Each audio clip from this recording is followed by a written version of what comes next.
જ્યાં પીએમ મોદીએ Donald Trump સાથે મુલાકાત કરી, જે બંને નેતાઓએ મીડિયાના સવાલોના જવાબ પણ આપ્યા, જેમાં પીએમ મોદીને ગૌતમ અદાણી લાંચ કેસ સંબંધિત એક સવાલ પૂછાયો. એક પત્રકારે જ્યારે તેમને પૂછ્યું કે શું આ મુદ્દા પર રાષ્ટ્રપતિ ડોનાલ્ડ ટ્રમ્પ સાથે કોઈ ચર્ચા થઈ છે, ત્યારે તેમને કહ્યું કે ભારત એક લોકશાહી છે અને વસુધૈવ કુટુંબકમ આપણી સંસ્કૃતિ છે અને અમે આખા દેશને એક પરિવાર માનીએ છીએ. તેમણે કહ્યું કે હું માનું છું કે દરેક ભારતીય મારો પોતાનો છે. બીજી વાત એ કે આવી અંગત બાબતો માટે બે દેશોના નેતાઓ તો ન મળે, ન બેસે કે ન તો વાત કરે છે.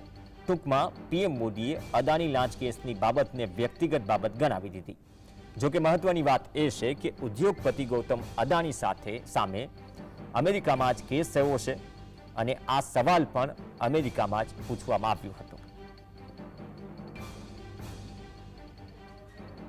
भारत एक लोकतांत्रिक देश है और हमारे संस्कार, हमारी संस्कृति वसुधैव कुटुंबकम की है.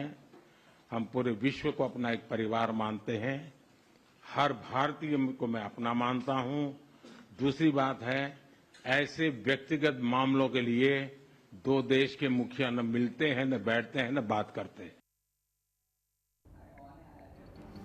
તો અમેરિકામાં અદાણી મુદ્દે પીએમ મોદીના જવાબ બાદ લોકસભામાં વિપક્ષના નેતા રાહુલ ગાંધીએ ફરી એક વખત અદાણી મુદ્દે પીએમ મોદીને ઘેર્યા. સોશિયલ મીડિયા પર મૂકેલી પોસ્ટમાં રાહુલ ગાંધીએ સરકાર પર નિશાન સાધતા કહ્યું કે અમેરિકામાં પણ મોદીએ અદાણીના ભ્રષ્ટાચારને ઢાંકી દીધો. રાહુલે પોતાની પોસ્ટમાં લખ્યું કે જો તમે દેશમાં પ્રશ્નો પૂછો તો તેઓ મૌન છે, જો તમે વિદેશમાં પ્રશ્નો પૂછો તો તે વ્યક્તિગત બાબત છે. અમેરિકામાં પણ મોદીજીએ અદાણીના ભ્રષ્ટાચારને ઢાંકી દીધો. જ્યારે મોદીજી માટે મિત્રના ખિસ્સા ભરવા એ રાષ્ટ્ર નિર્માણ છે, ત્યારે લાંચ લેવી અને રાષ્ટ્રની સંપત્તિ લૂંટવી એ વ્યક્તિગત બાબત બની જાય છે. आज जो भी अगर अडानी पर बात उठ रही है तो वो हिंदुस्तान के नागरिक हैं, देश के नागरिक हैं, आप देश के प्रधानमंत्री हैं, तो निश्चित तौर से मीडिया में सवाल करेगा और उसको आपको स्पष्ट जवाब देना चाहिए. गोलमोल जवाब नहीं देना चाहिए. जिस प्रकार आप वहां पर गौतम अडानी को बचा रहे हैं, उसी प्रकार आप पूरी तरीके से नीरव मोदी, जो आपकी जहाज में बैठकर दबोस गया, वापस नहीं आया, डेलीगेशन में गया, उसी प्रकार मोहिल चौकसी, वो चल रहे हैं अभी तक वो नहीं चल पाए. ये सब इसका मतलब कि ये सब निजी मामला करके यहाँ से फरार हुए हैं. ये पूरी तरीके से मोदी जी अपने मित्रों को और अपने विशेष रूप से जो अपने गुजराती मित्र हैं उनको ये बचा.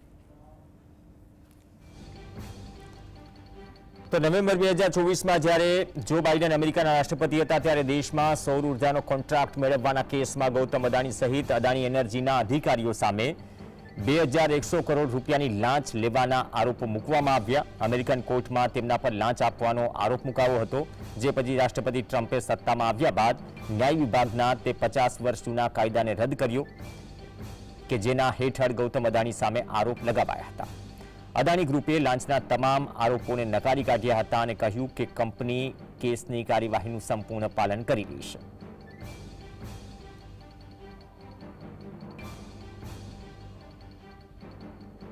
जब जब अडानी का नाम संसद में भी हमने लिया, पूरे संसद के अंदर माइक हटा दिए जाते थे, बंद कर दिए जाते थे, टेलीविजन बंद कर दिया जाता था. तो ये क्यों, इतनी पारदर्शिता क्यों नहीं दिखाना चाहते?